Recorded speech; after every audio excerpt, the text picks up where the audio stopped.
Hot కామెంట్లు చేశారు మాజీ ఐపీఎస్ ఏబీవీ.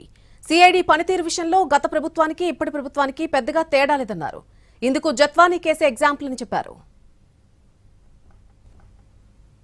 ఇబ్బందులను ఎదుర్కొన్న రిటైర్డ్ ఐపీఎస్ అధికారి ఏబీ వెంకటేశ్వర ఇప్పుడు ప్రభుత్వ హయాంలో కూడా ఏదైనా ప్రజా వ్యతిరేక నిర్ణయాలు ఉంటే వాటి మీద వేలెత్తి చూపుతున్న పరిస్థితి నేపథ్యంలో ప్రభుత్వం కూడా ఆయన్ని టార్గెట్ చేసిందా అనే చర్చ జరుగుతోంది. ఆయనకి కేటాయించినటువంటి బుల్లెట్ ప్రూఫ్ వాహనాన్ని కూడా తొలగించడం, ఎస్కాట్ను కూడా తొలగిస్తూ కూడా నిర్ణయం తీసుకున్న నేపథ్యంలో ఒకసారి రిటైర్డ్ ఐపీఎస్ అధికారి ఏబీ వెంకటేశ్వర మనతో ఉన్నారు. ఏంటి సార్ మీ తీరు నచ్చకే ఎస్కాట్ వాహనం తొలగించడం కానీ బుల్లెట్ ప్రూఫ్ వాహనం తొలగించడం కానీ జరిగింది అనుకుంటున్నారు?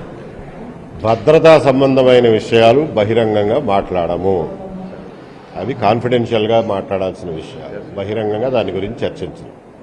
ఓకే, నాకు ఏదన్నా అవసరం ఉంటే ప్రభుత్వానికే నేను లెటర్ పెడతా, వివరాలు తెలియజేస్తా. It will be A confidential communication. Sir, ఇప్పుడు మీరు అన్నట్టుగా సిఐడికి సంబంధించి వాళ్ళ నిర్ణయం మీద అటు గత ప్రభుత్వంలో ఒక విధంగా జరిగిన దర్యాప్తు ఇప్పుడు వేరే విధంగా అదే అధికారులు చేశారు. కానీ పోలీసుల తీరును కూడా తప్పుపడతా ఉన్నారు. ఎట్లా చూస్తాను? మీరు డిపార్ట్మెంట్లో చేశారు, ఇలాంటి ఎప్పుడైనా చూసారా? చెప్తున్నా, ఎప్పుడు జరగలే ఇట్లాంటి కేసు భారతీయ చరిత్రలోనే ఎప్పుడు జరిగి ఉండదు. ఆధునిక భారతీయ న్యాయ చరిత్రలో ఎప్పుడు జరిగి ఉండదు.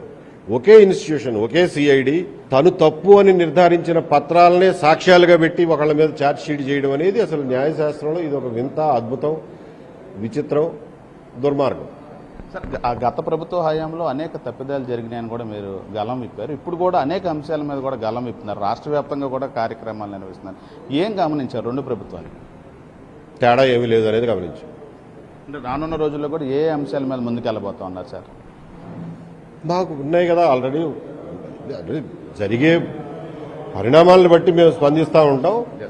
ప్లస్ కొన్ని అపరిష్కృతంగా ఉన్నటువంటి సమస్యలు 22A లాంటి వాటిని తీసుకుని దాన్ని ముందుకెళ్ళడం అది కంటిన్యూగా జరిగే విషయమే.